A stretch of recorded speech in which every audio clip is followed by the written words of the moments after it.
Okay, तो as we do in every class, because now you know, देखो basics तो organic का हर जगह सेम ही रहता है, you know this. So as we were doing in the previous classes की क्लास के स्टार्टिंग में कुछ बेसिक क्वेश्चन जो मुझे लगता है कि आपको आ जाने चाहिए इस लेवल तक, अगर आप इतना ऑर्गेनिक सीख चुके हो तो वो करेंगे। आज पहले 5 क्वेश्चंस इसके डिस्कस करेंगे, फिर उसके बाद चैप्टर ये थोड़ा स्पीड से हो जाएगा, because you know all the effects, you know the haloalkane and haloarine, you know the alcohol part. The mean by saying you know the basics. So here I am going to write the first question. Everybody has to try this out. 5 question पहले करेंगे, फिर उसके बाद इसको start करेंगे। ये question भी इसी चैप्टर के ही। चैप्टर शुरू कर रहे हैं मेरे क्लास में। I can't hear you properly बेटा। हम कौन सा चैप्टर शुरू कर रहे हैं? सॉरी, चैप्टर कौन सा शुरू कर रहे हैं? आप चैप्टर का नाम पूछ रहे हो? Yes yes. If you people are asking about the chapter's name, this is the carbonyl compound, यानी कि functional group containing the carbonyl, जिसमें C डबल बॉन्ड O होता है, जिसमें आपका एल्डिहाइड आएगा, कीटोन आएगा, कार्बोक्सिलिक एसिड आएगा। ये तो अंडरस्टूड ही है बेटा, दिस एवरीबडी नोज। तो मेरी क्लास लीव हो गई इसलिए पूछ रहा था। हाँ जी मैम क्लास लीव हो गई इसलिए पूछ रहा था। sorry, you can type your whatever you are saying in the chat box, because your voice is too feeble and I'm not getting you. Chapter's name I have told you, and rest if you want to ask any question or you are having any query now, you can type in a chat box while I am writing. The first question is the sodium phenoxide when heated, this is a very important question, मुझे लगता है सबको आता होगा। अच्छा, ठीक है Prince, ठीक है। Sodium phenoxide when heated with carbon dioxide under the pressure of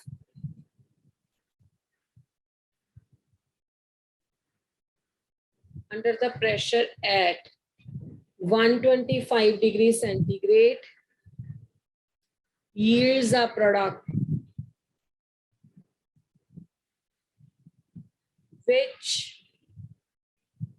on acetylation produces C। मैं आपको एक रिएक्शन लिख रही हूँ बेटा, इसके बारे में थ्योरेटिकली ऊपर बताया भी हुआ है कि ये हमारे पास है ONA, इस पे कार्बन डाइऑक्साइड का अटैक हुआ 125 डिग्री सेंटीग्रेड पे, 5 atmospheric is a pressure, and then there is a formation of a B, and H plus का अटैक हुआ, एसिटाइलेशन हुआ, then there is a C। आपको ABC, ए तो क्या लिखा हुआ है इसमें, आप इसको ए मान सकते हो, ठीक है। ये सीक्वेंस को सॉल्व करना है, ठीक है। तो ये आपका पहला क्वेश्चन हो गया। This is very very important in the organic, कि स्टार्ट में इसको हम थोड़ा सा डिस्कस करें, अपना वार्म अप करें कि क्या हमें बेसिक्स आते हैं या नहीं आते हैं। हाँ जी, सबसे पहले इस क्वेश्चन में क्या होगा, ये सोडियम फिनॉक्साइड है। जब भी हम कोई केमिकल रिएक्शन सॉल्व करते हैं, उस केमिकल रिएक्शन में सबसे पहले क्या चेक किया जाता है, कौन बताएगा? What we study in solving any of the chemical reaction or in proceeding with any of the mechanism, सबसे पहले क्या करते हैं बेटा? आप तो बहुत नॉलेज हो गया होगा, कितना कुछ बता दिया आपको। Nucleophile, electrophile. बिल्कुल, सबसे पहला काम होता है न्यूक्लियोफाइल और इलेक्ट्रोफाइल को ढूंढना। अब जब सोडियम फिनॉक्साइड होता है, वो यहाँ पे देखो, there is a not at all any of the bond present over here, it is not just like the overlapping, it is a negative and this is a positive. ये आपको पता है, सोडियम फिनॉक्साइड में sodium और oxygen का जो size है वो अप्रोप्रिएट नहीं होता है। सोडियम और ऑक्सीजन के साइज में डिफरेंस होता है, तो एक वीक फोर्सेस ऑफ इंट्रैक्शंस होती हैं, और इसको जब भी चांस मिलता है फटाफट से H ले लेता है और Na को हटा देता है। ठीक है, तो ये बेटा सोडियम फिनॉक्साइड बन गया आपका। तो सोडियम फिनॉक्साइड को जब भी आपको पेपर में कंसिडर करना है या कभी भी आपको सोडियम फिनॉक्साइड दिखता है तो आप उसे कैसे कंसिडर करोगे? आप उसे कंसिडर करोगे only and only phenoxide ion, या आप इसको ऐसा लिख सकते हो कि जब ये सोडियम फिनॉक्साइड आयन होगा तो ये आप जितनी ऑर्गेनिक आती है उसके हिसाब से देखो आपका ये क्वेश्चन सॉल्व हो जाएगा, चाहे अभी आपने ये चैप्टर नहीं पढ़ा है, इसको आप ऐसे कंसिडर करोगे। ठीक है, तो इतना तो फिर क्लियर हो गया कि ये वाली चीज आपकी क्या एक्ट कर रही है, न्यूक्लियोफाइल एक्ट कर रही है। अब दूसरी स्पीशीज क्या डाली हुई है? Carbon dioxide. तो दूसरी स्पीशीज कार्बन डाइऑक्साइड डाली हुई है तो वो इलेक्ट्रोफाइल एक्ट करेगी। इसके बारे में भी सब बच्चे जानते हैं, अगर यहाँ पे लॉन पेयर ऑफ ऑक्सीजन है and with the negative charge is there तो यहाँ पे क्या होगा, ये यहाँ पे जाएगा, यहाँ पे जाएगा। तो बेटा ये कौन सा इफेक्ट होगा? Which is this effect? Plus M effect होगा ना? यस, आंसर ठीक है जिस बच्चे ने सेंड किया।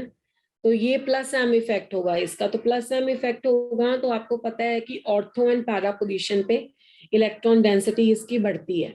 ठीक है, तो अगर मैं इसकी ये रेजोनेटिंग स्ट्रक्चर के थ्रू प्रोसीड करूं तो हम इसे ऐसे लिख सकते हैं, इसकी नेक्स्ट स्ट्रक्चर को ऐसे, यहाँ पे डबल बॉन्ड हो जाएगा, ऑक्सीजन के ऊपर 4 इलेक्ट्रॉन यानी कि 2 पेयर रह जाएंगे और यहाँ पे ऐसे नेगेटिव आ जाएगा।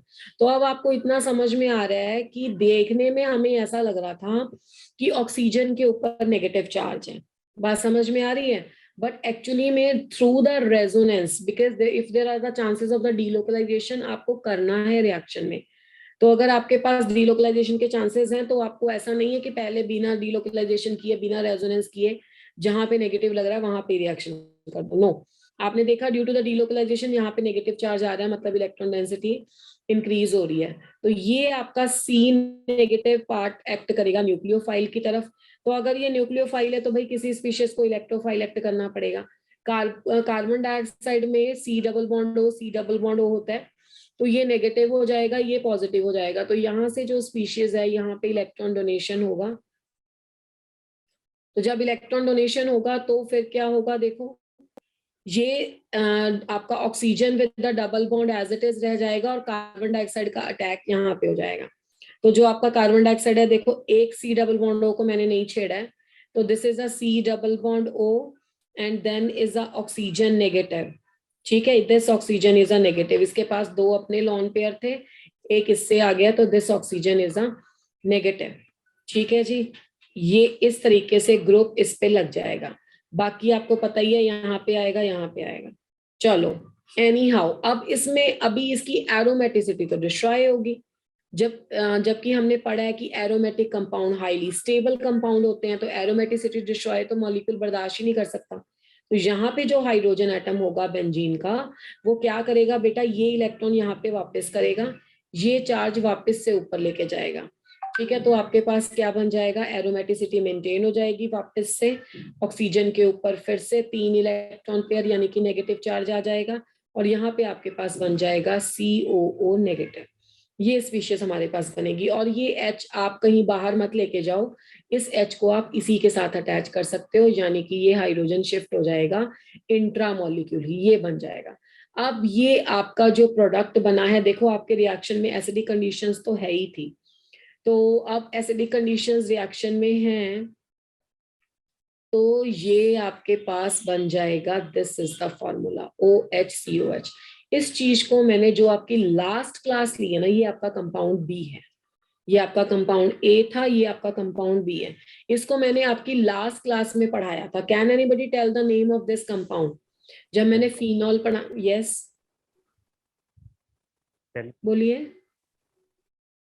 Yes, the name of this compound is a salicylic acid. This is the salicylic acid. आपको याद है जब मैंने ये क्वेश्चन करवाया था तब भी मैंने बोला था कि ये क्वेश्चन आया हुआ है, एक पेपर का फर्स्ट क्वेश्चन है। चलिए, एनी हाउ, याद है तो बहुत अच्छा, नहीं याद है तो भी बहुत अच्छा, आप समझ लीजिए। अब बी कंपाउंड तो आपका फॉर्म हो गया। बी कंपाउंड में टॉप पे है OH COH और फिर एसिटाइलेशन करनी है एसिडिक मीडियम में। ये OH है, COH है, ये आपका बी फॉर्म हो गया। अब नेक्स्ट आपका है एसिटाइलेशन। एसिटाइलेशन क्या हो गया बेटा, AC2O हो गया। अब जिसको तो पता है बहुत अच्छी बात है, जिसको नहीं पता देखो ये एसिटाइल ग्रुप होता है, इतने पोर्शन को तुम एसिटाइल बोलते हो। अब बीच में ऑक्सीजन है इसके और ये 2 बार लगा हुआ है, तो ये 2 बार जब लगा होता है ना तो एसिटाइल ग्रुप ऑक्सीजन के दोनों साइड पे होता है, तो ये AC2O है, इससे एसिटाइलेशन हो जाएगी। क्या हो जाएगी यहाँ पे? एसिटाइलेशन। अब एसिटाइलेशन का क्या मतलब होता है? लास्ट क्लास में जब हम एल्कोहल पढ़ रहे थे तो हमने बोला था कार्बोक्सिलिक एसिड को कोई फर्क नहीं पड़ेगा, यहाँ से हाइड्रोजन जाएगा, यहाँ से पहले तो बॉन्ड ब्रेक होगा, ये ऑक्सीजन नेगेटिव और ये H+, तो बाय प्रोडक्ट क्या रिलीज होगा? CH3COH, यानी कि acetic acid. And rest what we are left with? Rest we are left with this compound. This is a OCOCH3 and COOH. तो इसका नाम क्या हो गया? क्या नाम है इसका? एसिटाइल हो गया ये। बाकी सैलिसिलिक एसिड है ये, salicylic acid. Can anybody name this compound? Common name क्या है इसका? किस इससे फेमस है ये? सभी को क्लास करनी है, this is not the way. इतनी इंपॉर्टेंट क्लास है and you people are just like कोई डिस्कनेक्ट हो जा रहा है, कोई ज्वाइन करी जा रहा है। बेटा the name of this is aspirin, याद है नहीं? yes. तो ये एस्प्रिन की प्रिपरेशन का रिएक्शन था। आप देखो कंप्लीटली सेम रिएक्शन हमने इसकी केमिकल प्रॉपर्टीज में किया था फिनॉल की, जब सैलिसिलिक एसिड बनाया था, फिर उससे एसिटाइलेशन की थी, फिर मैंने बताया था एंटी इंफ्लेमेटरी है और इसमें एंटी पायरेटिक्स भी है, ठीक है। और वहां पे हमने इसका डिस्कशन किया था एस्प्रिन का। अब ये क्वेश्चन 2014 के पेपर का फर्स्ट क्वेश्चन था, और देखो कैसे लिखा हुआ, बिल्कुल exactly means you have to just follow the NCERT steps, कुछ भी नहीं है एक्स्ट्रा। ये तो मैंने खैर आपको मैकेनिज्म करके दिखा दिया, अदरवाइज इतना तो उन्होंने बनाया ही नहीं होता, सीधा बस बी और सी लिख देते हैं। तो this is a first reaction. तो इज दैट क्लियर कि कैसे आता है इसका क्वेश्चन कार्बोनिल कंपाउंड का? Yes, ma'am. चलिए गुड।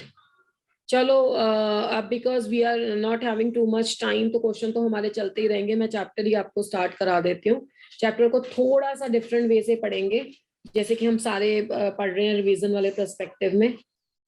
इस चैप्टर का जो नाम है वो है एल्डिहाइड। क्या क्या आएगा इसमें? एल्डिहाइड आएगा, कीटोन आएगा एंड कार्बोक्सिलिक एसिड आएगा। जहां पे कार्बोक्सिलिक एसिड्स होगा ना, वहां पे हम कार्बोक्सिलिक एसिड के थोड़े से डेरिवेटिव का भी डिस्कशन करेंगे। तो बाकी सबको पता है कि इनको बोलते हैं functional group containing, these are the compounds containing, ऐसा लिख देते हैं, compounds containing the C double bond O group, है ना। इन सभी में क्या प्रेजेंट है? C double bond O group present है। और C double bond O group के बारे में बहुत अच्छे से हमने डिस्कशन करी हुई है। C डबल बॉन्ड O कैसा ग्रुप होता है बेटे? What is the nature of this group? C double bond O जब भी हो आपको इसको ऐसे देखना है, this is a strong electron withdrawing group, ठीक है। ये एक स्ट्रॉन्ग इलेक्ट्रॉन विथड्रॉइंग ग्रुप होता है। और अगर इसका इफेक्ट देखा जाए तो इसका M भी माइनस है और इसका I भी माइनस है। That's why this group is called as a strong electron withdrawing group, क्योंकि ये दोनों इफेक्ट से इलेक्ट्रॉन विथड्रॉ कर रहा है, ठीक है। बाकी जो आपके एल्डिहाइड्स होते हैं, aldehydes everybody knows ki if there is a C double bond O and H, one of the hydrogen atom is attached, okay, and one side is the alkyl group or the hydrogen atom और other side is a hydrogen atom. तो एक तो hydrogen essential होगा, क्योंकि aldehyde में जो functional group जाएगा आपका CH हो जाएगा, और यहाँ पे भी हाइड्रोजन हो सकता है, तो वो फिर आपका फर्स्ट वाला एल्डिहाइड बन जाएगा। बाकी जब आप कीटोन्स लेते हो, कीटोन्स के केस में क्या होता है? In the case of the ketone this is a C double bond O and both the sides there is a R group. कोई भी इसमें हाइड्रोजन एटम नहीं होता, तो this is a ketone, everybody knows this, ये करते रहे हैं हम सारी चीजें। Then is a carboxylic acids. So regarding the carboxylic acid, what is the functional group of the carboxylic acid? This is R, C double bond O and OH. So this is the carboxylic acid. In the carboxylic acid, COH is a functional group. Okay. So these are the some of the examples I have written over here. अब carboxylic acid के derivative भी हो सकते हैं। Derivative में आपको क्या करना होता है? माइनस ऑफ OH करना होता है और कुछ कुछ ऐड कर देना होता है। माइनस ऑफ OH करोगे, प्लस ऐड करोगे, या प्लस जर्नल में X कर लो, ठीक है, Cl की जगह पे कुछ भी हो सकता है, X ऐड कर लो तो ROCOX हो जाएगा। ठीक है, तो ये क्या हो जाएंगे आपके acid, halogen derivatives of the acids. These are the halogen derivatives. इसको बोलते हैं एसाइल हेलाइड्स। एक अल्काइल हेलाइड होता है, ये एसाइल हेलाइड है क्योंकि एसाइल ग्रुप इसमें प्रेजेंट होता है। अच्छा, या आप इसमें क्या कर सकते हो, -OH कर दो, प्लस NH2 कर दो। प्लस NH2 करोगे तो इसमें क्या हो जाएगा, this is RC double bond O and NH2।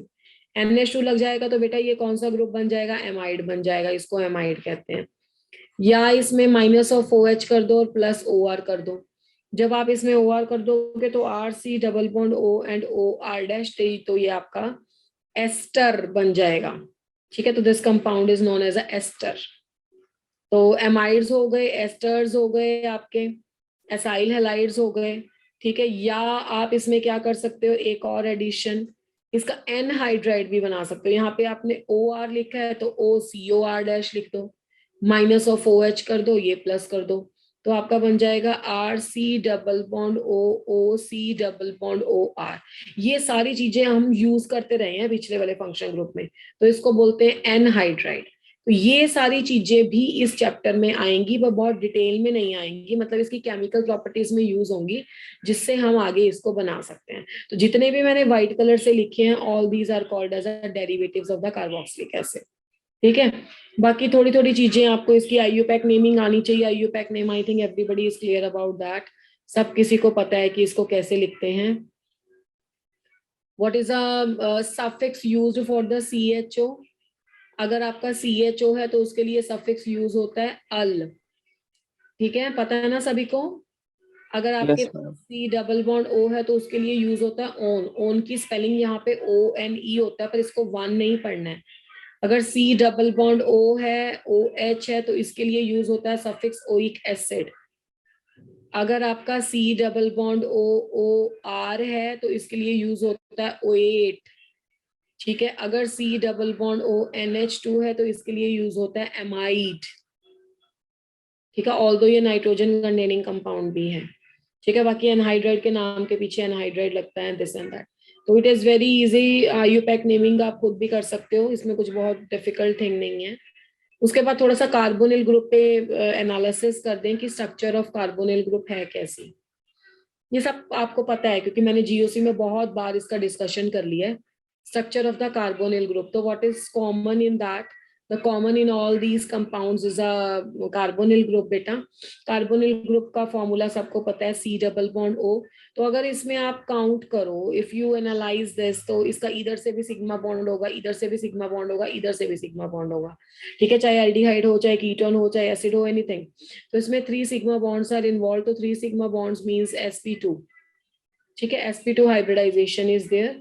तो sp2 हाइब्रिडाइजेशन है तो मतलब ये कैसा स्पीशीज होगा, प्लैनेट स्पीशीज होगा। ये ना बिल्कुल एग्जैक्टली जैसे मैं इसको लिख रही हूँ, ये बिल्कुल वैसे ही है, मतलब बोर्ड पे जैसे पढ़ा है बिल्कुल वैसे ही होगा। ये तीनों इसमें सिग्मा बॉन्ड बने होंगे, बट जैसे आपको दिख भी रहा है कि एक इसमें पाई बॉन्ड इन्वॉल्व है, तो पाई यानी कि एक ऑक्सीजन होगा यहाँ पे। क्या होगा यहाँ पे, एक p ऑर्बिटल, दोनों पे एक एक p ऑर्बिटल होगा जिसमें इलेक्ट्रॉन्स हैं, and that is overlapping sidewise in order to have the pi bond. तो इस तरह की इसकी स्ट्रक्चर होगी। बाकी सबको बहुत अच्छे से पता है कि पाई बॉन्ड वीक होता है इन कंपैरिजन टू सिग्मा, और उसमें इलेक्ट्रोमैग्नेटिक इफेक्ट ऑपरेट होता है। तो इसकी वजह से जब भी आप कार्बोनिल ग्रुप को देखते हो तो कभी भी इसको ऐसे नहीं देखना है, इसको आपको ऐसे नजर आना चाहिए कि कार्बोनिल जो ग्रुप है वो ऑक्सीजन नेगेटिव होगा और कार्बन प्लस होगा। ठीक है, इस तरह से होगा, यानी कि ये पोलर है कंपाउंड। ठीक है, अब आप बोलोगे कि मैडम इस पे रिएक्शन कैसा होगा। देखो, अगर आप इसके पर्सपेक्टिव से लेते हो तो यहाँ पे न्यूक्लियोफाइल जाना चाहिए, अगर आप इसके पर्सपेक्टिव से लेते हो तो यहाँ पे इलेक्ट्रोफाइल जाना चाहिए। तो मैं इसको ये कहूंगी कि कई लोग ऐसा बोलते हैं जो कि बिल्कुल सच नहीं है, दिस इज नॉट 100% ट्रू।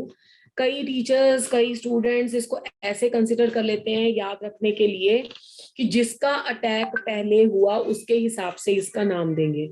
वो कहते हैं कि न्यूक्लियोफाइल का अटैक पहले हुआ तो इसलिए न्यूक्लियोफाइल का अटैक होने पे डबल बॉन्ड सिंगल बॉन्ड में कन्वर्ट हो गया, तो इसको बोलते हैं कि इसमें न्यूक्लियोफिलिक एडिशन हुई। नाम तो इसका सही है, होता तो इसमें न्यूक्लियोफिलिक एडिशन ही है, पर वो इसलिए नहीं होता कि वो इसमें पहले हुआ। उसका रीजन एक्चुअली में क्या होता है, पहली बात तो न्यूक्लियोफाइल और इलेक्ट्रोफाइल कभी अकेले अकेले आते ही नहीं है। ठीक है, वो आपको कंपाउंड में कुछ ऐसा देगा HCN, तो पहले किसका हुआ बाद में किसका हुआ, वो आयनिक के केस में प्रेडिक्ट करना इतना आसान नहीं है। जब मैं आपको ऑर्गेनिक पढ़ाती हूँ तो मैं एक बात बोलती हूँ कि नहीं कि इलेक्ट्रोफाइल और न्यूक्लियोफाइल के रिएक्शन सुपर फास्ट होते हैं, आयनिक रिएक्शन सुपर फास्ट होते हैं, चार्जेस जहाँ पे होते हैं वहां पे कम्बिनेशन इतना जल्दी होता है। ठीक है, इतना जल्दी होता है कि आपको नहीं पता कौन पहले गया कौन नहीं गया। अब हाइड्रोजन साइनाइड आपने दिया इसमें, तो साइनाइड नेगेटिव होगा तो H+ होगा, तो ऑब्वियसली इसमें दोनों चीजें प्रेजेंट है। ठीक है ना, तो साइनाइड यहाँ पे अटैक कर देगा क्योंकि न्यूक्लियोफाइल है, और H वहां पे अटैक कर देगा क्योंकि इलेक्ट्रोफाइल है। तो कौन पहले गया कौन पीछे गया, उसके इसके हिसाब से तो फिर इसको इलेक्ट्रोफिलिक एडिशन भी बोलना चाहिए, क्योंकि यहाँ पे भी इलेक्ट्रोफाइल भी जा रहा है। इसका नाम न्यूक्लियोफिलिक एडिशन इसलिए है because in the organic chemistry we are concentrating upon the carbon, है ना।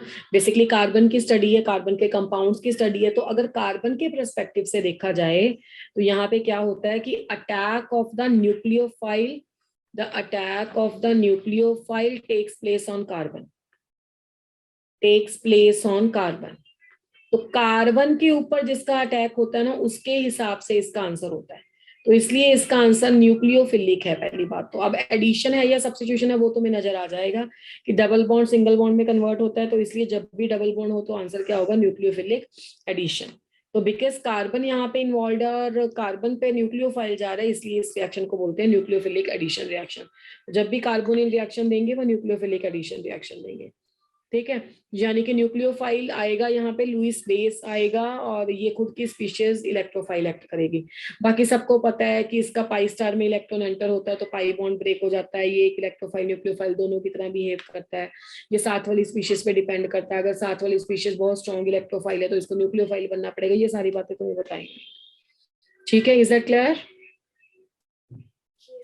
Yes, ma'am. यस और नो, ये तो बड़ी बहुत सिंपल सी बातें बताई हैं मैंने, सबको पता है ये बातें। Yes, ma'am. चलिए अब क्वेश्चन ये है, ये क्वेश्चन मैं आप पे छोड़ रही हूँ, अभी डिस्कशन लेंगे इसका, कि if carbonyl compounds undergo nucleophilic addition reaction, then out of aldehydes and the ketones,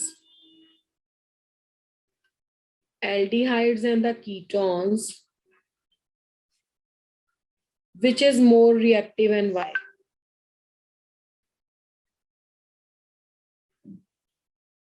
Which is more reactive and why? कौन सा ज्यादा रिएक्टिव होता है और क्यों? जैसे मैंने एक लिख दिया aldehyde CH3C double bond O and H, इस पे एक न्यूक्लियोफाइल लगा दिया। ठीक है, अब न्यूक्लियोफाइल यहाँ पे अटैक करेगा, ये यहाँ पे चला जाएगा, तो CH3O नेगेटिव हो जाएगा, H और NU लग जाएगा, बाकी कोई भी काउंटर पार्ट आके यहाँ पे लग जाएगा। C double bond O CH3 ये कीटोन है, तो कहानी तो इसमें भी सेम ही होगी। अगर स्पेशली मैंने किसी न्यूक्लियोफाइल का अटैक कर दिया तो यहाँ पे ये होगा, यहाँ पे ये होगा, तो CH3CO अभी भी नेगेटिव हो जाएगा, न्यूक्लियोफाइल यहाँ पे आ जाएगा और एक CH3। तो क्वेश्चन है विच out of two is more fast या हाई रेट ऑफ रिएक्शन? सोचो इसके बारे में, ये क्वेश्चन आपका मतलब जर्नल ऑर्गेनिक केमिस्ट्री से आ गया। Ma'am aldehyde. हाँ जी बिल्कुल, पता ये क्या होता है, इसमें क्यों होता है ऐसे? Ma'am because it is less sterically hindered. अच्छा, और चलो एक कहानी तुम्हारी मान ली कि एल्डिहाइड लेस स्टेरिकली हिंडर्ड है। Ma'am but plus psi effect की वजह से तो कीटोन होना चाहिए। कीटोन होने चाहिए? Yes, ma'am. कीटोन तो गलत है फिर आंसर। देखिए, aldehydes are more reactive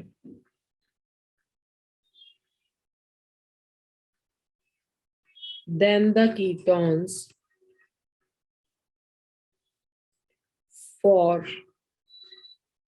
nucleophilic addition reactions. इसके दो कारण हैं. तुम फैक्टर समझो कि किस चीज पे ये चीज डिपेंड कर रही है. जैसे कि अगर मैंने यहाँ पे किसी न्यूक्लियोफाइल का अटैक कराना है, तो न्यूक्लियोफाइल का अटैक होगा पॉजिटिवली चार्ज स्पीशीज पे. मैं सही कह रही हूँ कि गलत? ऑक्सीजन तो Yes, नेगेटिव ma'am. जाएगा, यहाँ पे प्लस आ जाएगा, तो पॉजिटिवली चार्ज स्पीशीज पे अटैक होगा. तो जितना ज्यादा आपका कार्बोनिल कार्बन, मेरी बात ध्यान से सुनो, जितना ज्यादा आपका कार्बोनिल कार्बन इलेक्ट्रॉन डेफिशिएंट होगा, more is carbonyl carbon electron deficiency, नहीं deficient, more will be the rate of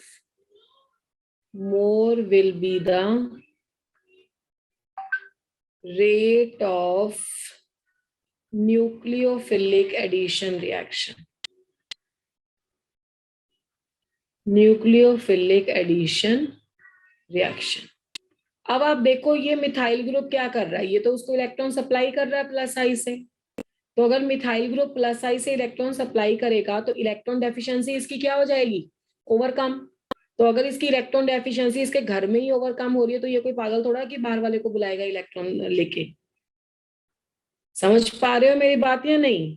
तो यानी कि जो आपका रेट ऑफ न्यूक्लियोफिलिक एडिशन है, that is inversely proportional to plus M plus I और प्लस एच सी, है ना. यहाँ पे तो प्लस आई है, तो इसलिए इसका मतलब है कि अगर इसको यहीं से इलेक्ट्रॉन मिल जाएंगे तो इसकी इलेक्ट्रॉन डेफिशिएंसी तो घर में ही पूरी हो जाएगी. आपको मेरी बात समझ आ रही है नहीं आ रही है? Yes, ma'am. तो इसकी डेफिशिएंसी यहीं पे ही पूरी हो जाएगी. अब देखो कीटोन में क्या होता है. कीटोन के केस में होता है CH3 C double bond O and CH3, और यहाँ पे आया तुम्हारा न्यूक्लियोफाइल. तो बेटा यहाँ पे न्यूक्लियोफाइल तो तब आएगा ना जब इसको किसी और से इलेक्ट्रॉन नहीं मिल रहे होंगे. कीटोन के केस में दो R ग्रुप प्रेजेंट होते हैं और दोनों का प्लस आई इफेक्ट है. तो यहाँ पे न्यूक्लियोफाइल का अटैक क्या होता है? डिफिकल्ट हो जाता है. तो यानी कि इस फैक्टर को बोलते हैं इलेक्ट्रॉनिक फैक्टर्स. इलेक्ट्रॉनिक फैक्टर्स, और इलेक्ट्रॉनिक फैक्टर्स जैसे कि मैंने ऊपर भी लिखाया कि द ग्रुप्स हैविंग या groups with the electron donating effect.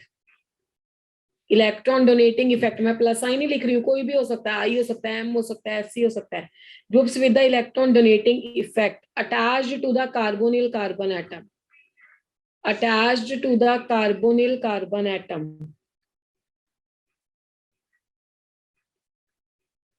carbon atom, decreases the rate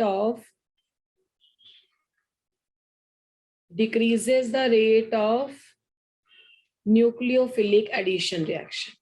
तो ये पहला फैक्टर है. इसके केस में जो एल्डिहाइड है उसकी ज्यादा रिएक्टिविटी होगी कीटोन से, क्योंकि इसमें एक प्लस आई इफेक्ट वाला ग्रुप है, इसमें दो प्लस आई इफेक्ट वाले ग्रुप हैं. ठीक है, एल्काइल ग्रुप. बात समझ में आई? इस वर्डिंग पे मत जाओ, वर्डिंग तो मैंने बिल्कुल सिंपल लिख दिया तुम्हें समझाने के लिए. पेपर में जो लिखा होगा उसमें उसको समझ में आना चाहिए कि इसका कारण क्या है. हम समझ पा रहे हैं नहीं समझ पा रहे हैं? हाँ जी नहीं? Yes, ma'am. अब आ जाओ सेकंड फैक्टर. सेकंड फैक्टर तो आप में से किसी एक ने बोला भी है. सेकंड फैक्टर को बोलते हैं स्टेरिक फैक्टर. अब स्टेरिक फैक्टर की मतलब समझो. अब आप देखो फिर से आप कोई एल्डिहाइड ले लो, CH3 C double bond O and H, ये फिर से एल्डिहाइड है. तो this is negative and this is positive. अब इस एल्डिहाइड पे जब न्यूक्लियोफाइल आएगा, अब न्यूक्लियोफाइल पे भी इलेक्ट्रॉन है और इस पे भी प्लस आई इफेक्ट है, तो ये भी इलेक्ट्रॉन देने वाला ग्रुप है, ये भी इलेक्ट्रॉन देने वाला ग्रुप है. तो वहां पे क्या हो जाएगी? अब देखो ना, मैंने इसको बना दिया ऐसे प्लस आई इफेक्ट, तो इलेक्ट्रॉनिक रिपल्शन हो जाएंगी. इलेक्ट्रॉनिक रिपल्शन, या मुझे इसको ऐसे बनाना चाहिए था. ये अभी देखने में आपको इतना सिमटा हुआ लग रहा है, पर एक्चुअली में देखो ऐसा है. अगर मुझे यहाँ बनाते हुए इसमें क्राउडीनेस लग रही है, तो आप सोचो जिस न्यूक्लियोफाइल ने अंदर आके पेनिट्रेट करना है तो उसे नहीं यहाँ पे क्राउडीनेस नजर आएगी, यहाँ पे तो कम है। कीटोन्स के केस में देखो ऐसे ऐसे ऐसे, अब इससे भी बड़े बड़े ग्रुप हो सकते हैं। तो जब न्यूक्लियोफाइल का अटैक होगा इट इज वेरी डिफिकल्ट। ठीक है, स्टेरिक फैक्टर, तो बोलो due to the electronic repulsions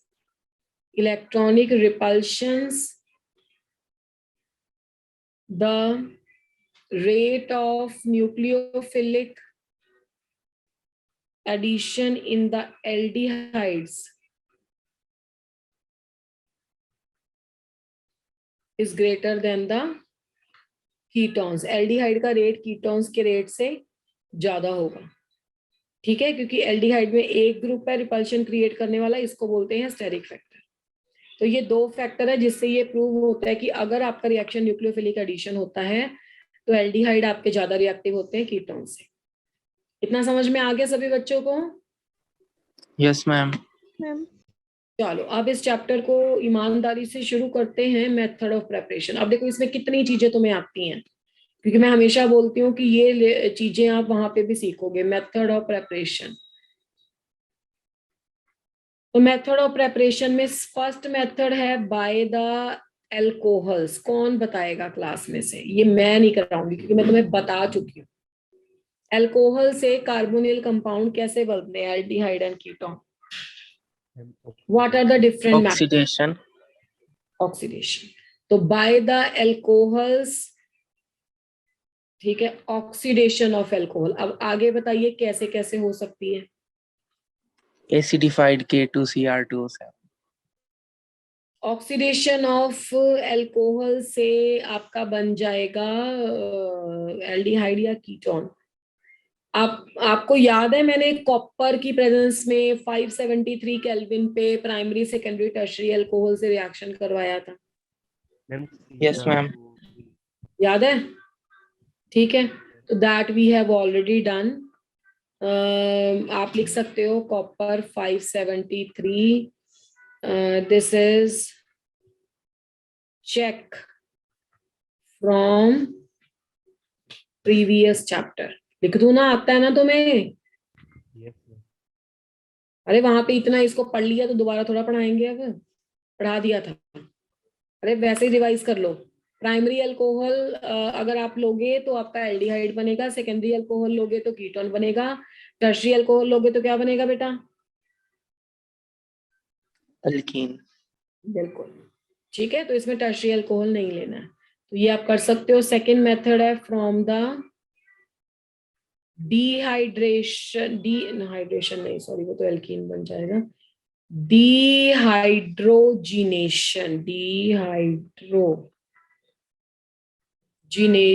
of alcohol, ये भी ऊपर वाले में, वैसे ये यहाँ पे आना है, of alcohols. Dehydrogenation of alcohol में ये वाला मेथड आ सकता है, उसमें एक और लिख सकते हैं डी, क्योंकि उसमें हाइड्रोजन का रिमूवल होता है ना, इसमें लिख लेना ये वाला कॉपर और 573 केल्विन वाला। कॉपर की जगह पे सिल्वर भी लग सकता है। ठीक है, यहाँ पे सिंपल ऑक्सीडेशन वाला कर सकते हो, कोई KMnO4 लिख लेना या K2Cr2O7 लिख लेना या CrO3 लिख लेना। ठीक है, तो ये तो दोनों तुमने पढ़े हुए हैं। थर्ड मेथड है from the hydrocarbons. From the hydrocarbons, अब हाइड्रोकार्बन से कैसे जा सकते हैं? खुद से दिमाग लगाओ। हाइड्रोकार्बन में आता है सबसे पहले एल्केन। एल्केन का क्या रूट होगा, कोई मुझे बताएगा? एल्केन से कैसे बनाएंगे, रूट क्या होगा? एल्केन की पहले कर लो हेलोजनेशन। बिल्कुल शाबाश, सबसे पहले चैप्टर से शुरू कर दो, एल्काइल हैलाइड बनेगा। एल्काइल हैलाइड की कर दो साइनाइड से, तो क्या बन जाएगा? Alkyl cyanide. साइनाइड में 3 काम कर सकते हो, इस चैप्टर में 2 ही यूज होंगे तो 2 ही लिख देते हैं। पहले तो साइनाइड की कर सकते हो तुम पार्शियल हाइड्रोलिसिस। तो जब इसके पार्शियल हाइड्रोलिसिस करोगे तो क्या बनेगा? MIDA भी करवाया हुआ है तुम्हें। और अगर इसकी कंप्लीट हाइड्रोलिसिस करोगे तो क्या बनेगा? एसिड। पता है ना ये रिएक्शन कि नहीं पता? जिनको नहीं पता वो ये देख लें, ये किया हुआ है तुमने हैलोजन में, याद आया बेटे? ये कह रही हूँ मैं, असेंडिंग ऑफ अ चेन हो जाता है, 3 कार्बन से 4 कार्बन पे आ गए हैं। अगर इसमें ऐसे डाल के पार्शियल कर दो इसकी हाइड्रोलिसिस, थोड़ा सा वाटर डालेंगे तो ये एमाइड बन जाएगा।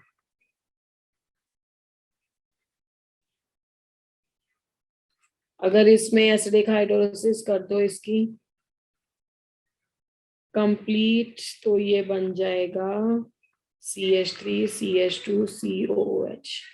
तो ये आंसर आ जाएगा आपका इससे। तो ये तो इस तरह से जा सकते हो तुम एल्केन से। तो सेकंड है फ्रॉम द एल्कीन्स। एल्कीन्स में आप ओजोनोलिसिस कर सकते हो। ये बताओ पढ़ा हुआ है कि नहीं पढ़ा हुआ ओजोनोलिसिस? Yes ma'am. ठीक है, तो ओजोनलिसिस में क्या होता है बेटे? ओजोनलिसिस में you can reach up to the carbonyl compound by the addition of the ozone and all. तो मैं आपको रिएक्शन देती हूँ, try to form the product. जैसे CH2 डबल बॉन्ड CH2 है, एक ही स्टेप में लिख देते हैं, इसमें ओजोन डाला पहले, फिर उसके बाद हाइड्रोजन, वाटर एंड जिंक, इसके में रिएक्शन किया। अगले केस में CH3 CH double bond CH2 ले लिया, सेम रिएजेंट। अगले केस में CH3, आप बदल भी सकते हो, कोई भी आप एल्डिहाइड या कीटोन ले लो, मैकेनिज्म या ये बातें, सॉरी इसको डबल बॉन्ड लेना है ना, मैकेनिज्म या बातें किसी में अलग नहीं है, सब में एक ही प्रोसेस लगेगा। Okay, try to form the product. बताओ तो जरा मुझे क्या क्या बनता है इसमें, what type of the products you can expect.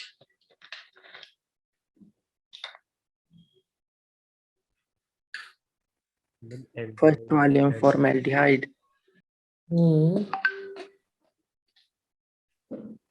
Second वाले में एक formaldehyde plus formaldehyde. Alcohol. Okay, first वाले कंपाउंड में फॉर्मेल्डिहाइड बनेगा कैसे? सबसे पहले आपको ओजोनाइड बनाना है।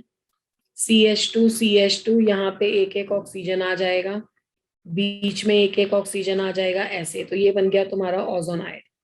ठीक है, तो जब ओजोनाइड बन जाता है तो फिर जिंक डाल के, वाटर डाल को इसको ब्रेकअप कर दो, रिंग को। तो जब इसको ब्रेकअप करोगे तो ये इस तरीके से ब्रेक हो जाएगा।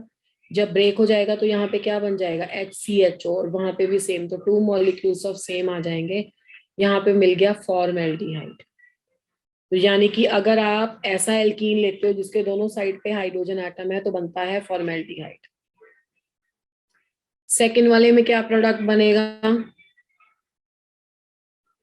CH3CH2, यहाँ पे ऑक्सीजन आ गया, दिस एंड दिस, और यहाँ पे बन गया आपका जिंक एंड वाटर। तो यहाँ पे इसको ब्रेक कर दोगे तो पहला कंपाउंड क्या आएगा बेटा? ये हम कर चुके हैं ऑलरेडी, CH3CHO, और सेकेंड वाला कंपाउंड बन गया HCHO। तो इसमें 2 प्रोडक्ट बनते हैं अलग अलग, क्योंकि डबल बॉन्ड के अनसिमेट्रिकल डबल बॉन्ड था। डबल बॉन्ड के दोनों साइड पे अलग अलग तरह का you can say groups present थे, एक में CH3H था और एक साइड दोनों H थे। इसको ओजोनाइड बोलते हैं हर किसी केस में, और ये जो बना एक को एसिटाल्डिहाइड बोलते हैं, दूसरे का तो नाम आपने ऊपर भी देखा है, इसको फॉर्मेल्डिहाइड ही बोलते हैं। उसके बाद इसको देखो क्या बनेगा? CH3CH, ऐसे ओजोनाइड CH3 और H, ऐसे बन जाएगा। बाकी आप इसमें जिंक और वाटर डाल के ब्रेक कर दो इसको, तो आपका आंसर बन जाएगा CH3CHO ट्वाइस। तो इस तरह से आप एल्डिहाइड और कीटोन बना सकते हो। हर तरह का एल्डिहाइड और कीटोन नहीं ऐसे बनेगा, कौन से बनेंगे वो आपकी चॉइस ऑफ एल्केन पे डिपेंड करता है कि आपने एल्केन कौन से लिया, एल्कीन कौन से लिए। ठीक है जी, तो is that clear? Ozonolysis we had already done. Yes ma'am. Okay, तो अब इसमें अभी तक जो हमने बनाया वो एल्डिहाइड या कीटोन ऐसे मिक्सचर में बनाया है। अब यहाँ पे हमारे पास एक नेमिंग रिएक्शन आता है जिससे एल्डिहाइड बनता है, that is called as a Rosenmund reduction. इस रिएक्शन का नाम याद रखेंगे बेटे, रोजनमंड रिएक्शन, और रिएजेंट को भी याद रखेंगे। Now what is the Rosenmund reduction? Rosenmund reduction में पहले आपके पास बेंजीन के साथ C double bond O C L attach होता है। बेंजीन के साथ C double bond O C H attach हो तो उसको क्या बोलते हैं? Yes, this is called as a benzoyl chloride. और बेंजोइल क्लोराइड की हम रिडक्शन अगर कर दें तो इसमें लगता है पैलेडियम और बेरियम सल्फेट। ठीक है, पैलेडियम और बेरियम सल्फेट को कैसा कैसा कैटालिस्ट बोलते हैं? अगर इसको हाँ बोलो बोलो, कौन बता रहा है? What is the name of this catalyst? Palladium and the barium sulfate and हाँ बिल्कुल, लेंडलर्स कैटालिस्ट बोलते हैं इसको। और यहाँ पे आपके पास आ जाएगा what? ये जो आपका Cl था ये हट जाएगा H के साथ और C डबल बॉन्ड OH लग जाएगा और HCl बन जाएगा। तो बहुत सिंपल सा रिएक्शन है, सिर्फ आपके पास HCl बाहर जा रहा है। ठीक है, और ये लेंडलर्स कैटालिस्ट होता है, इसके बारे में भी थोड़ा सा डिस्कशन करेंगे। अभी पहले इसके प्रिपरेशन को कर लेते हैं, जब क्वेश्चंस आएंगे तो इसमें देखेंगे क्या क्या चेंजेस आते हैं। तो ये एक रिएक्शन है। बाकी अब आपके पास इसमें एक और रिएक्शन होता है, that is called as a Stephen's reduction. Stephen's reduction, हर किसी रिडक्शन की एक स्पेशलिटी है, हर किसी रिएजेंट की एक स्पेशलिटी है। स्टीफन्स रिडक्शन में क्या होता है कि आप शुरू करते हो नाइट्राइल से। साइनाइड का आईयूपैक नेम नाइट्राइल होता है, इसमें SnCl2 डलता है और HCl डलता है। तो जब SnCl2 और HCl की प्रेजेंस में इस रिएक्शन को करते हैं तो आप देखो, आप इसमें बेसिकली ना एडिशन करो हाइड्रोजन की, दैट्स इट। ये तो आपका SnCl4 बन जाएगा, तो ये आपका हाइड्रोजन रिलीज होगा। तो आपको पता है एक नेगेटिव हो जाएगा एक प्लस हो जाएगा। तो जब हाइड्रोजन की एडिशन होगी तो सबसे पहला स्टेप तो ये बनता है कि इसमें ये बन जाएगा आपका अनसैचुरेटेड ट्रिपल बॉन्ड से डबल बॉन्ड बन जाएगा। फिर उसके बाद आप इसकी एसिडिक हाइड्रोलिसिस कर दो। जब आप इसकी एसिडिक हाइड्रोलिसिस करते हो तो ये वाला तो आपको पता है, हर बार अमोनिया गैस रिलीज हो जाएगी रिएक्शन में और आपका बन जाएगा RCHO। This is called as a aldehyde. और जब ये अनसैचुरेटेड जो कंपाउंड बनता है इसको बोलते हैं इमाइन, और इसको बोलते हैं नाइट्राइल्स। नाइट्राइल्स बोलते हैं इसके आईयूपैक नेम में, वैसे इसको साइनाइड भी कहते हैं। तो इस तरीके से ये रिएक्शन आप परफॉर्म कर सकते हो। ठीक है, अब एक बहुत सिंपल रिएक्शन है, जैसे हम बना सकते हैं from the acyl halide aliphatic में आल्सो। अभी तक जो हमने यूज किया वो एरोमेटिक था, एलिफेटिक में भी एसाइल हैलाइड से बना सकते हैं। ये ग्रीनार रिएजेंट के यूज से है। 2R-MgX लेंगे तो कैडमियम क्लोराइड के साथ पहले इसको रिएक्ट करो। इसमें क्या होता है सबको पता है, मेटल और कार्बन में कार्बन नेगेटिव होता है, मेटल पॉजिटिव होता है। तो ये बॉन्ड वीक बॉन्ड होता है, ये ब्रेक हो जाता है। तो इसमें से बेसिकली ये R निकल जाएगा और R जो आपके पास निकलेगा वो आगे किसको पकड़ लेगा? कैडमियम को पकड़ लेगा। तो R2CD बन जाएगा और 2MgX और Cl ये साथ में आ जाएंगे। तो इसकी प्रेपरेशन के लिए ये रिएक्शन है, अदरवाइज आप इसको डायरेक्टली रिएक्शन में यूज भी कर सकते हो एसाइल हैलाइड के साथ। तो ये तो मैंने बता दिया कि ये कैसे बनता है। इसको बोलते हैं डाई एल्काइल कैडमियम। तो ये डाई एल्काइल कैडमियम है। डाई एल्काइल कैडमियम को आप फर्दर यूज करो, देखो क्या बनता है। तो R2CD आपने ले लिया, किससे बना रहे हो आप? एल्काइल हैलाइड से बना रहे हो, एसाइल हैलाइड से, सॉरी। तो एसाइल हैलाइड में R-C double bond O Cl। अब आपके पास 2 है ना, तो यहाँ पे भी 2 ले लो। बाकी तो सबको समझ में आ रहा होगा कि रिएक्शन में बाय प्रोडक्ट क्या मिलेगा, कैडमियम क्लोराइड, और ये जो आपने R रिलीज किया यहाँ पे लग जाएगा 2R-C डबल बॉन्ड OR। तो ये बन गया तुम्हारा ketone.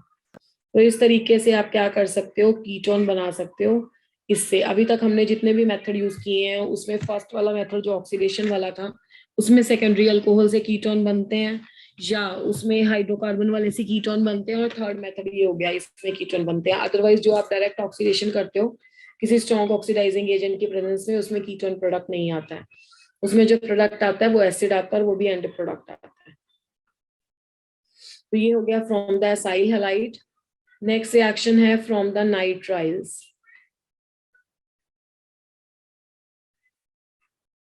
From the nitriles, nitriles किसको बोलते हैं? साइनाइड्स को। ठीक है, इसमें भी ग्रीनार रिएजेंट का यूज होता है। तो R की जगह पे कोई फंक्शनल ग्रुप भी लिख सकते हो, जैसे CH3 लिख सकते हो। Alkyl group sorry, CH3 C double bond N, इसमें ग्रिग्नार्ड रिएजेंट की एडिशन करेंगे CH3 Mg और X डाईथर की प्रेजेंस में, बिल्कुल जैसे आप पहले करते थे वैसे ही करोगे। इस रिएक्शन में भी नाइट्रोजन नेगेटिव होता है और कार्बन पॉजिटिव होता है। तो जब नाइट्रोजन नेगेटिव होगा कार्बन प्लस होगा तो हम क्या करेंगे, यहाँ पे भी इसको वैसे ही स्प्लिट करो, ये नेगेटिव ये पॉजिटिव, तो नेगेटिव के साथ प्लस का अटैक हो जाएगा। ठीक है, तो that mean CH3 C plus था तो यहाँ पे क्या लग जाएगा, एक और CH3 लग जाएगा, ट्रिपल बॉन्ड डबल बॉन्ड में कन्वर्ट हो जाएगा।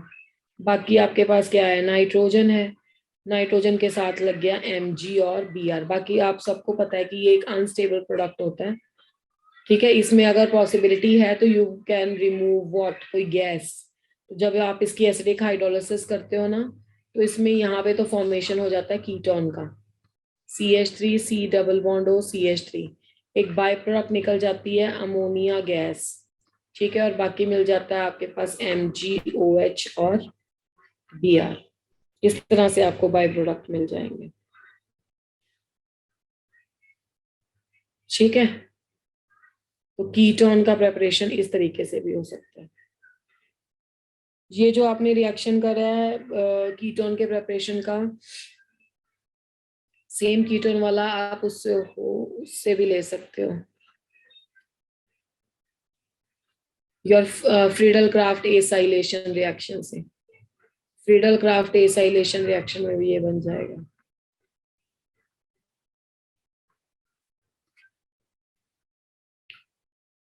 एक रिएक्शन इसमें ले सकते हो, फ्रीडल क्राफ्ट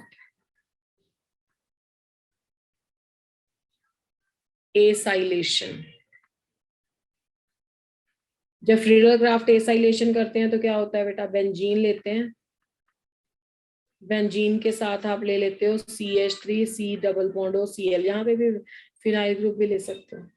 और रिएक्शन में क्या यूज करते हैं, याद है, halogen carrier, anhydrous aluminium chloride. तो एनहाइड्रस एल्यूमिनियम क्लोराइड के प्रेजेंस में करेंगे तो ये इसके ऊपर लग जाता है acyl group, electrophilic substitution reaction की एग्जांपल है ये। तो COCH3 यहाँ पे बन जाएगा, तो COCH3 यहाँ पे बन गया, सॉरी इसका एरो गलत लगा ना, COCH3 लगा तो H जाए, Cl जाएगा बाहर H के साथ, और साथ में आ जाएगा HCl। तो इसका नाम है acetophenone. This is a very very important compound.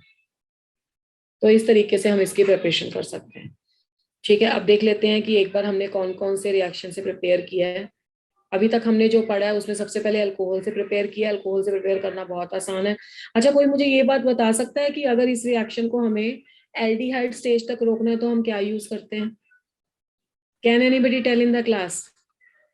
अगर मैंने अल्कोहल लिया RCH2OH और इसका रिएक्शन कर दिया K2MnO4 से, जैसे आपने भी मुझे बताया, तो ये रिएक्शन लास्ट तक पहुंच के दम लेगा। ठीक है, मतलब एल्डिहाइड बन जाएगा और लास्ट में एसिड बन जाएगा। एल्डिहाइड स्टेज तक रोका नहीं जा सकता। तो अगर आपको स्पेशली RCH2OH को एल्डिहाइड स्टेज में रोकना है तो स्ट्रॉन्ग ऑक्सीडाइजिंग एजेंट नहीं, कुछ PCC से ऐसा यूज करना पड़ता है, तो फिर ये रिएक्शन एल्डिहाइड स्टेज पे रुक जाता है। बाकी आप अल्कोहल से मेटल, इसमें कॉपर भी हो जाता है, सिल्वर वाली मेटल भी हो जाती है, 573 से रिएक्शन कर सकते हो। इसमें कीटोन बनेगा और बनेगा आपका एल्डिहाइड। हाइड्रोकार्बन में एल्केन वाला आपको पाथ रूट बता दिया। एल्कीन वाले केस को बहुत अच्छे से आपको आता है, ज़ोनलिसिस, रोजनमंड, दो ही बस नेमिंग रिएक्शन कराए हैं मैंने। रोजनमंड रिएक्शन में क्या होता है, हाइड्रोजन और पैलेडियम बेरियम सल्फेट, इसको बोलते हैं पॉइजनड विद क्यूनोलिन। ठीक है, मतलब क्यूनोलिन डाल के इस रिएक्शन में पॉइजनिंग सिस्टम क्रिएट किया होता है, तो that is called as a C double bond OH। इसमें इंट्रोडक्शन हो जाता है, Cl हट जाता है, तो ये सो सिंपल है, मतलब HCl ही बाहर गया। स्टीफंस रिडक्शन में साइनाइड है, पहले इमाइन बनता है, बनाओ ना बनाओ पर उतने ही कार्बन वाला एल्डिहाइड बनेगा जितने कार्बन वाला आपका साइनाइड है। बाकी एसाइल हैलाइड और ग्रिनार्ड रीजन से आपको बताया, very very simple reaction and same with the Friedel Crafts acylation. तो ये कुछ इसके मेथड ऑफ प्रिपरेशन है। अब इस पे देखते हैं कि किस तरह से क्वेश्चन पूछा गया है, किस तरह इस तरीके से ये पेपर में आता है। तो इज दैट क्लियर भाई? ये सभी को क्लियर है कैसे हुआ? मेन तो देखो इसके क्वेश्चन करके पता लगता है, बिकॉज ऐसे नहीं पता लगता। हटा दो इसको। Yes ma'am. चलिए, ऑर्गेनिक की क्लास जैसे शुरू होती है वैसे वैसे आप लोगों को कईयों को डर लगना शुरू हो जाता है, भागना शुरू हो जाता है। फेस नहीं करोगे तो सीधा पेपर में ही करना पड़ेगा। बहुत इंपॉर्टेंट क्वेश्चन है। मैं आप मुझे आंसर ना इसका चैट बॉक्स में भेजना, बोलना नहीं, बोलोगे तो बाकी सोचेंगे ही नहीं। ये मैंने अभी थोड़ा बहुत इसका बताया भी था।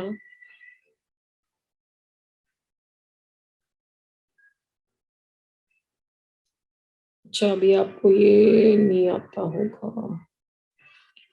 क्योंकि बहुत ज्यादा रिएजेंट का भी पता नहीं है ना पूरे में।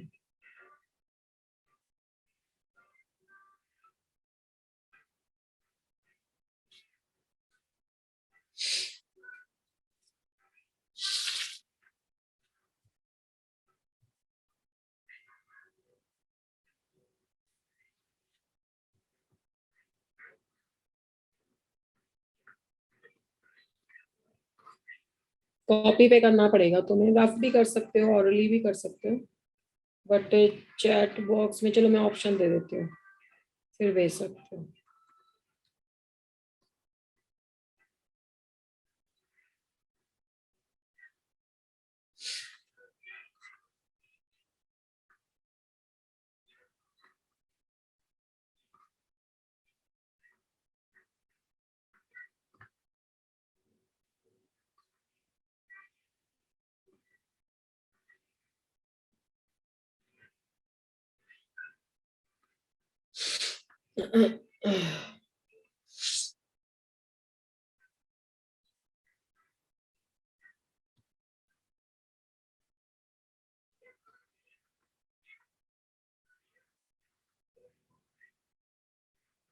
Go for it.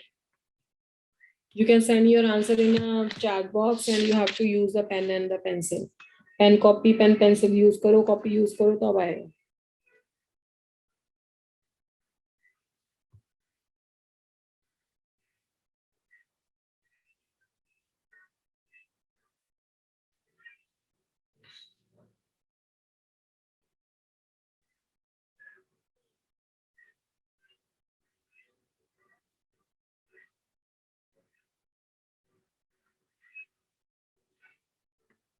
चलिए चलिए जल्दी बताइए।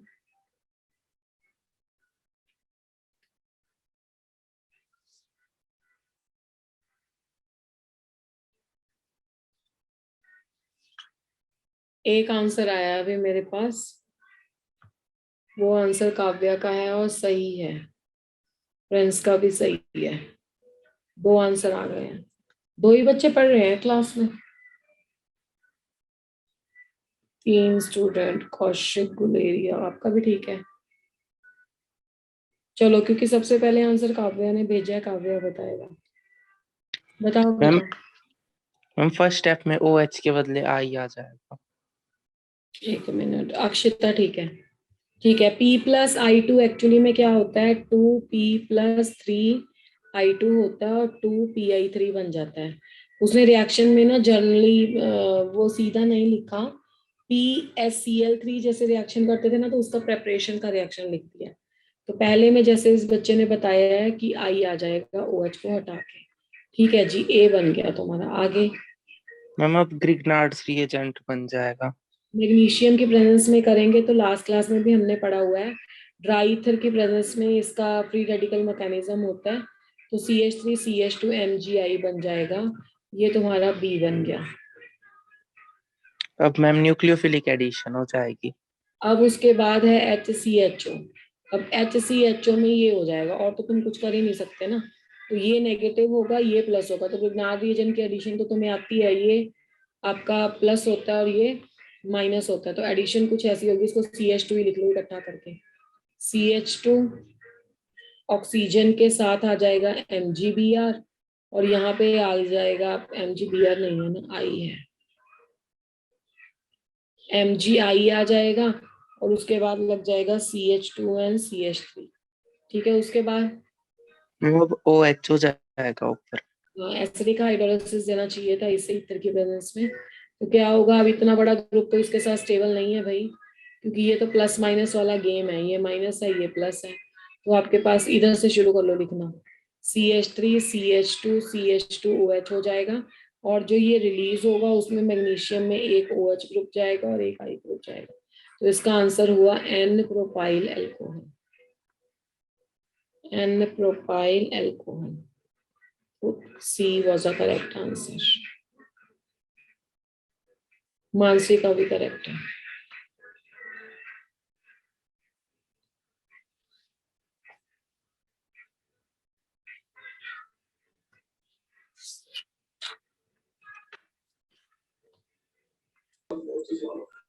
चलिए नेक्स्ट क्वेश्चन इज, ये क्वेश्चन तुम्हें आता है इस चैप्टर का है बट हमने पहले ही कर लिया है. When CH2 डबल, आंसर लिख बोलेगा नहीं कोई, फिर बाकी मैंने बोला ना ऐसे ही लिख देंगे. This is reduced, now reduced है. With, although we have not done now, but ये तुम्हें आता है. With the LiAlH4, the compound obtained is.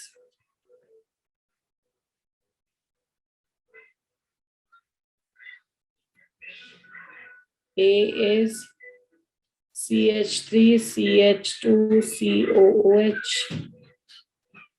B is CH2 double bond CH CH2OH. C is CH3 CH2 CH2OH. D is CH3 CH2COH. Type your answer in the chat box. Very easy question.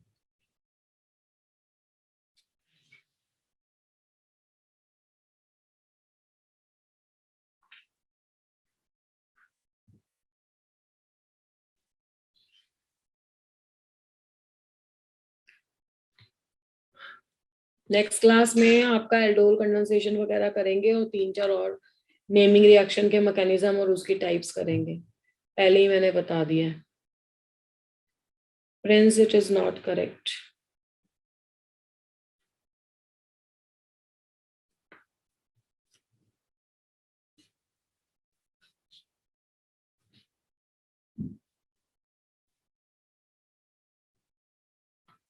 Kavya, it is correct. देखो इतना तो सबको समझ में आ गया कि alcohol बनेगा, है ना. अब ये पिछले एल्डिहाइड कौशिक गुलेरिया करेक्ट. तो जो भी आपका एल्डी एसिड ग्रुप है वो अल्कोहल में बन जाएगा. तो यानी कि ए ऑप्शन और डी ऑप्शन तो नहीं हो सकता. बाकी आपके पास बची एक और कैटेगरी की, क्या ये डबल बॉन्ड को रिड्यूस करेगा या नहीं करेगा. आपको याद है जब मैंने आपको लिथियम एल्यूमिनियम हाइड्राइड एल्डिहाइड वाली कैटेगरी में पढ़ाया था, तो मैंने बोला था कि एल्डिहाइड आपका और मानसी ठीक है. अच्छा चलो ले लेते हैं, क्या पता आपको पता ही है ये. कौशिक आप बताओ इसका आंसर क्या है, कैसे पता लगा. जब मैंने आपको उसमें पढ़ाया था एल्डिहाइड में, तब भी तो बताया था कि लिथियम एल्यूमिनियम हाइड्राइड और sodium boron hydride double bond को रिड्यूस नहीं करते हैं. सिर्फ वो मेटल्स होती हैं निकल प्लेटिनम पैलेडियम जो डबल बॉन्ड को रिड्यूस करती हैं. बस एक ही केस होता है जहां पे डबल बॉन्ड रिड्यूस होता है, जब वो बेंजाइल कार्बोकेटाइन बनता है. तो यहाँ कहाँ से दिख गया तुम्हें बेंजाइल कार्बोकेटाइन. यहाँ पे तो कुछ बेंजाइल है नहीं, तो डबल बॉन्ड इंटैक्ट रहेगा. तो आंसर वुड बी बी. ठीक है, लिथियम एल्यूमिनियम हाइड्राइड सिर्फ एसिड ग्रुप को अल्कोहल में चेंज करेगा, जिसमें आपका double bond as it is रहेगा.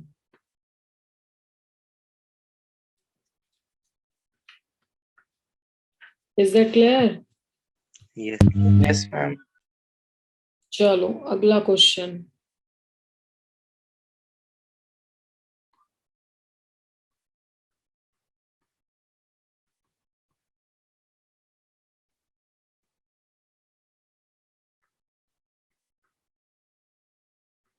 Find the end product of the reaction.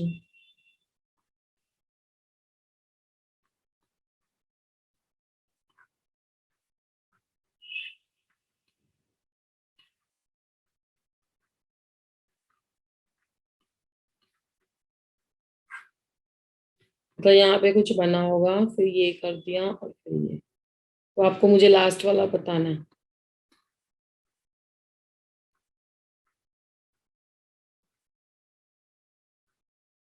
Although we have not done that, but ये easy है.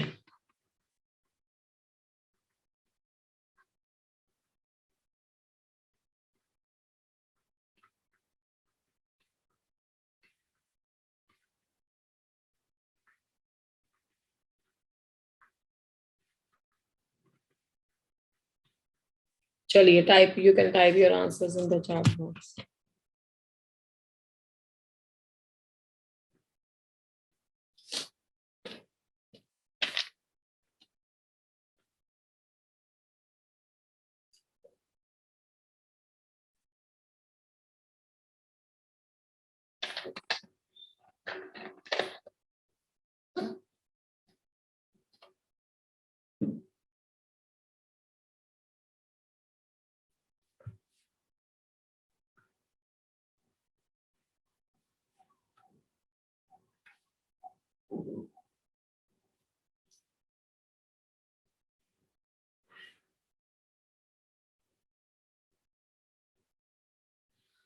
सेकंड वाला ठीक है काव्या. यस मैम, पहले मेरे को लगाओ एक्वस है. अच्छा अल्कोहल लेते हैं. Prince correct. चलो पहला कौन बताएगा, पहला रिएक्शन क्या है? हेलवोल्हार्ड जेलिंस्की. यस, हेल्वोल्हार्ड जेलेंस्की रिएक्शन है, जिसे शॉर्ट में ना HVZ रिएक्शन भी बोलते हैं. और HVZ रिएक्शन में क्या होता है कि जो आपका कार्बोनिल ग्रुप है, स्पेशली एसिड, रेड फास्फोरस की प्रेजेंस में उसके जो साथ वाला है, प्रियांशु नॉट करेक्ट, इसके साथ वाला कार्बन अल्फा कार्बन होता है, उसका हाइड्रोजन एब्स्ट्रैक्ट होता है. उसका रीजन पता है सबको ना, कि एसिडिक हाइड्रोजन होता है या जो भी है. चलो HVZ का पता था बच्चों ने तो ये कर दिया. तो जिन बच्चों ने तो पहला प्रोडक्ट ये बनाया उनका तो आंसर आ रहा होगा सही. तो ये बनाया. उसके बाद तुम लोगों ने अल्कोहलिक KOH यूज करना है. तो अल्कोहलिक KOH में से एक H यहाँ से चला जाएगा और Cl यहाँ से चला जाएगा. तो HCl हो जाएगा यहाँ पे लूज. तो HCl लूज हो जाएगा तो बन जाएगा CH2 double bond C double bond O and C. अच्छा C double bond O and OH. ठीक है. C डबल बॉन्ड O के साथ यहाँ H आएगा और OH आएगा. अल्फा बीटा अनसैचुरेटेड एसिड को एक्राइलिक एसिड भी बोलते हैं. तो अगर नाम से लिखा हो तो भी आना चाहिए, name of this answer, this compound is a acrylic acid. तो इसलिए इसका ऑप्शन C करेक्ट होगा. If somebody has given C, Prince का तो ठीक था, प्रियांशु का भी ठीक है, कौशिक का ठीक नहीं था. चलो एनी हाउ, क्लियर है बेटा? Yes ma'am. चलो अगला क्वेश्चन देख लेते हैं. तो अगले क्वेश्चन में आपको बताना है कि on the vigorous oxidation by permanganate solution CH3 twice C double bond CH CH2 CHO gives. पहला है CH3 twice CO and OH. just OH नहीं है, CHO है, एल्डिहाइड है. CHO CH2 CHO. B है CH3 twice COH CH OH CH2 CHO. C CH3 twice CO and CHO CH2 COOH. D है CH3 twice CO and CH2 COOH twice. Do this.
Yes, one answer I have received and that is not correct. Another is correct. हाँ जी, कैसे क्या आएगा?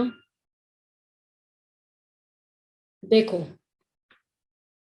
जब आपका compound, ये आपने alkene में भी पढ़ा हुआ है, मतलब हाइड्रोकार्बन वाले चैप्टर में, एसिडिक कंडीशंस KMnO4 से करता है रिएक्ट, तो जहां पे आपका डबल बॉन्ड होता है ना, पहले तो वहां से CC बॉन्ड क्लीव करता है. Kaushik not correct. No no sorry, Kaushik correct. Kaushik correct, Mansi not correct, Prince correct, Kavya not correct. ठीक है, तो पहले तो CC बॉन्ड क्लीव करेगा. तो जब CC बॉन्ड क्लीव करेगा ना, तो यहाँ पे पहले तो कीटोन फॉर्म होगा, क्योंकि आपको दिखाई दे ही रहा है ऑक्सीडेशन हो रही है, 2 एल्काइल ग्रुप है. अब कीटोन तो आपके पास सब में है, नहीं इसमें नहीं है, तो B नहीं हो सकता. बाकी ACD हो सकते हैं. अब क्वेश्चन है दूसरे वाला. अब उसने बोला है vigorous oxidation by the potassium permanganate, तो CC बॉन्ड भी क्लीव होगा और एल्डिहाइड ग्रुप एसिड में भी चेंज होगा. तो आपको वो आंसर देना था जिसमें एल्डिहाइड ग्रुप एसिड में भी चेंज होता है. तो एल्डिहाइड ग्रुप एसिड में कैसे चेंज होगा? ये CH2 था, ये 2 COH ग्रुप थे. तो जिस आंसर में दोनों के दोनों CHO आपके पास एसिड में बदल जाते हैं, तो वो वाला आंसर आएगा. तो दैट इज दिस वन. तो जब इसको बदलेंगे तो आप देखो कि यहाँ पे जब डबल बॉन्ड हुआ तो ऑक्सीडेशन से पहले तो ये एल्डिहाइड बनेगा, फिर ये भी एसिड बन जाएगा, ये भी एसिड बन जाएगा. जब भी डबल बॉन्ड को ब्रेक करना है ना, तो ऑक्सीजन देना है. तो यहाँ पे ऑक्सीजन दे दोगे तो कीटोन बनेगा, यहाँ पे ऑक्सीजन दे दोगे तो एल्डिहाइड बनेगा. और जो आपके पास एल्डिहाइड आ गया है, तो एल्डिहाइड वाले केस में आपको क्या करना है, फिर से ऑक्सीडेशन उसका करना है और एसिड बना देना. इज दैट क्लियर बेटा? Yes ma'am. तो this is all for today. आज सिर्फ आपका मतलब मेन इंट्रोडक्शन वाला पोर्शन हुआ है, एंड हल्के फुल्के मैंने 2-3 नेमिंग रिएक्शन कराए हैं. थोड़ा सा आप इसको एक बार पढ़ लेना. नेक्स्ट क्लास में हम इसके main naming reaction, aldol condensation कहाँ पे लगेगा, कहाँ पे नहीं होगा, किस तरह का ट्विस्ट क्वेश्चन में आ सकता है, वो करेंगे. Okay, Yes. Yes ma'am. Thank you ma'am. Thank you. Thank you ma'am. Thank you, ma'am.